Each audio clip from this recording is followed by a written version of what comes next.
ಕಡಬ ತಾಲೂಕು ರಾಮಕುಂಜ ಗ್ರಾಮದ ಕೋಡಿಲ ಸುಬ್ರಹ್ಮಣ್ಯ ಪಡ್ಡಿಲ್ಲಾಯ ಎಂಬವರ ದನದ ಹಟ್ಟಿಯ ಬಳಿಯಲ್ಲಿ ಬೃಹದಾಕಾರದ ಹೆಬ್ಬಾವು ಪತ್ತೆಯಾಗಿದೆ.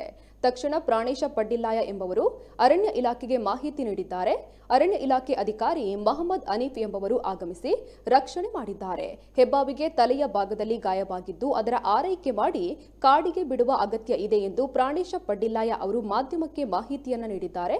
ಪ್ರಾಣೇಶ ಪಡ್ಡಿಲ್ಲಾಯ ಅವರ ಪ್ರಾಣಿಗಳ ಮೇಲಿನ ಪ್ರೀತಿ ಕಂಡು ಸಾರ್ವಜನಿಕ ವಲಯದಲ್ಲಿ ಮೆಚ್ಚುಗೆ ವ್ಯಕ್ತವಾಗಿದೆ.